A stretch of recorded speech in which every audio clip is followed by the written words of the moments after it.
I have to say, I did find that ABC interview enormously entertaining. What was your take, and did we learn anything new?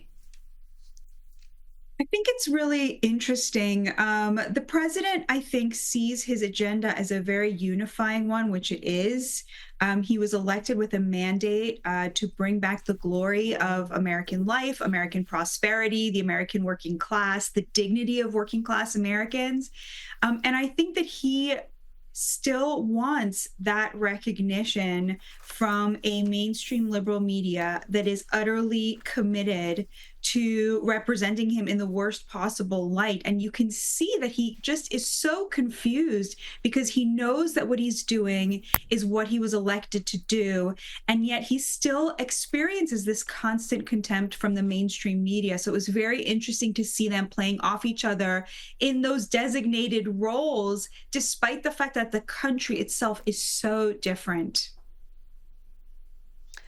It is, but when he selects these leftists to conduct the interview, he knows their form. They're not newcomers. Does he really expect anything different, or does he actually want to have that fight? Does he want to take them on? It's very interesting because he recently met with a number of different journalists. There were three that he met with from The Atlantic, and then he sat down with the comedian and sort of political commentator Bill Maher. And in both of those cases, Bill Maher, of course, has criticized him very vociferously, but also the journalist from The Atlantic, everybody who he met with in those contexts talked about how charming he is and how when they met with him one-on-one, they were able to have really interesting conversations, and that he does come off in this very charming way, even when he is speaking to people who have criticized him. I do think that he has this feeling of things are so different now. He won the popular vote. He won every swing state. Every state in America moved to the right, in appreciation for what he's promising. So I think he is very sort of confused and stymied by the idea that they're still running that 2016 playbook again, still calling him Hitler, still calling him a threat to democracy, when it's clear that the country is behind him. Well, you're not imagining it. Just about every news report on Donald Trump and his administration is negative. It is 2016 all over again. Analysis by the Media Research Centre found that so far this year, Trump's administration has faced 92% negative coverage from ABC, CBS and NBC. That's three networks, but the leftist media is pretty much in unison in being anti-Trump fairly consistently, Batya. Is it having an impact with the public? Because, of course, Trump voters have a great distrust of the media. They're probably ignoring this coverage.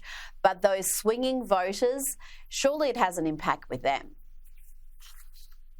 We just stop for a minute and talk about how utterly absurd it is that a man who won the popular vote is covered negatively 92% of the time.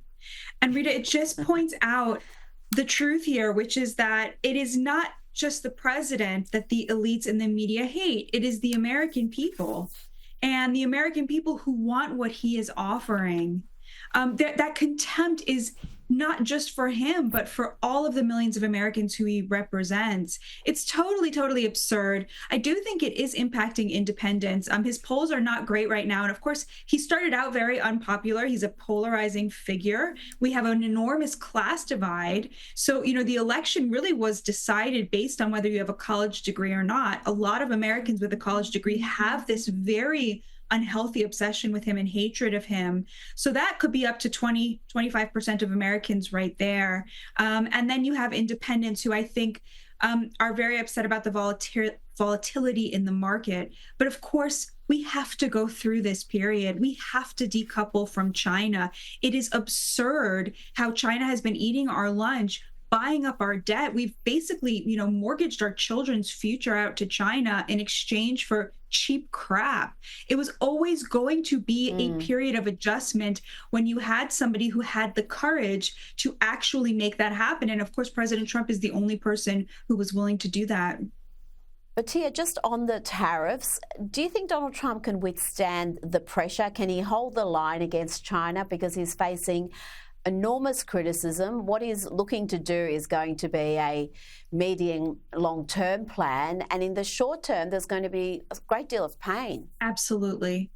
You know, Trump was almost killed twice last year. He's a man who feels that he faced his maker and he's on a mission, and he doesn't care what Wall Street has to say. I mean, he's so clear that he doesn't work for them and he's not answerable to them. He works for the American people and he's answerable to the American people.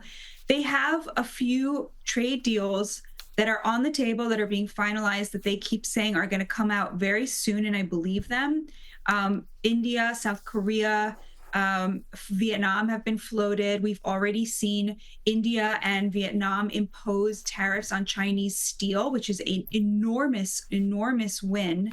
But of course, the elites don't want to admit any of this because tariffs are class warfare on them, on behalf of the working class. So, if Wall Street was not livid, I would be worried that we were not doing the right thing here.